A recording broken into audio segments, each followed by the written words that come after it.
अस्सलाम वालेकुम। नन ज़मूं ची कम टॉपिक ते आगा दे रिफ्लेक्शन ऑफ लाइट।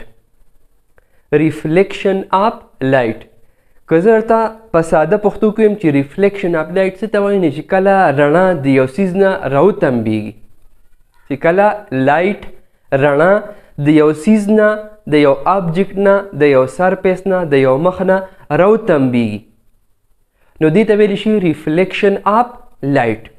لګور دی مثال ته وګور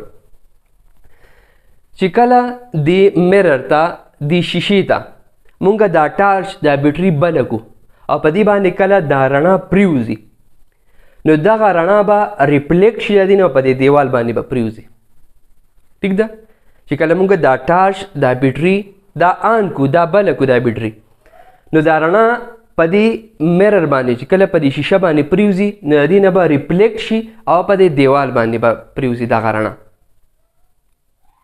ٹھیک ده نو دې ته ویلی شي ریفلیکشن آف لایټ ځکه وګوره رڼا څه شوله دغه میرر نه د شیشې نه وتمبېده بونس بیک شوه واپس ترې راغله نو ځکه دې ته ویلی شي ریفلیکشن آف لایټ۔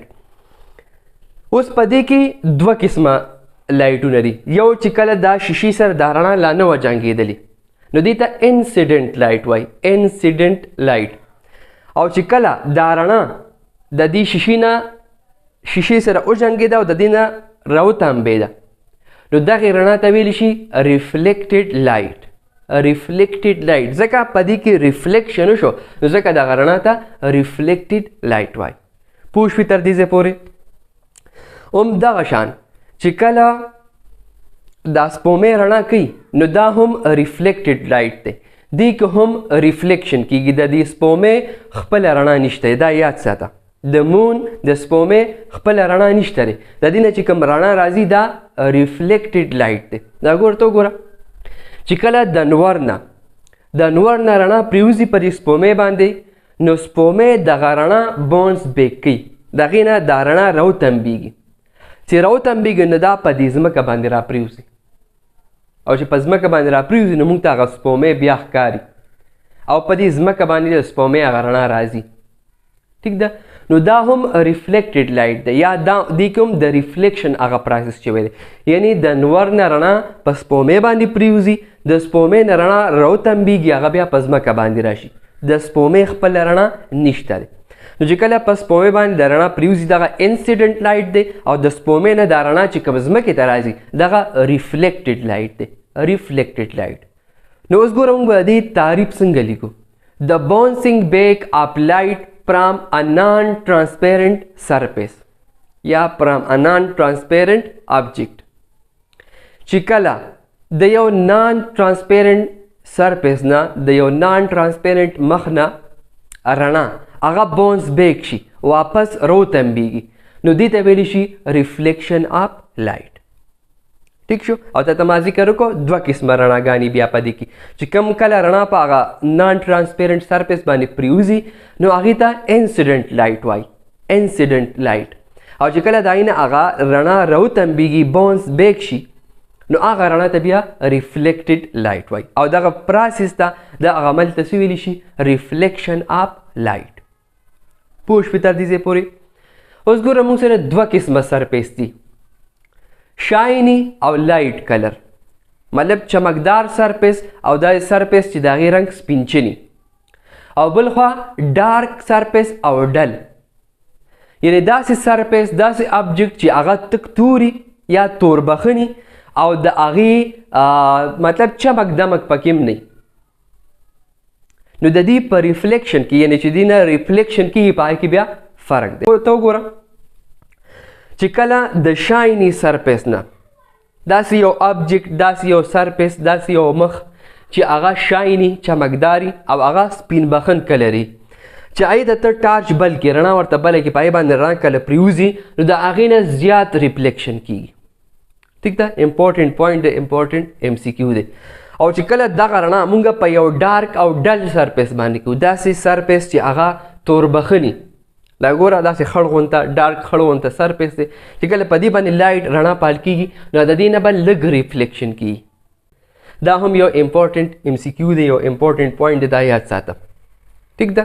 پوه شوې تر دې ځای پورې؟ اوس هغه کم سیزونه دي چې د هغې نه ریفلیکشن اف لایټ نه کیږي. نو دوه سیزونه داسې دي بنیادي چې د هغې نه ریفلیکشن اف لایټ نه کیږي. یو ټرانسپیرنټ آبجیکټس، هغه آبجیکټس چې هغه ټرانسپیرنټ دي. د ټرانسپیرنټ آبجیکټس نه ریفلیکشن نه کیږي او ځکه ته نه کیږي چې د ټرانسپیرنټ آبجیکټ پراپرټي خصوصیت دار چې د هغې نه رڼا پاس کیږي، تیریږي ترې نه، باونس بیک کیږي ترې نه، راتمبیږي ترې نه. نو په دې وجه د هغې نه ریفلیکشن نه کیږي. او چې کوم بلیک باډیز دي، تور باډیز دي،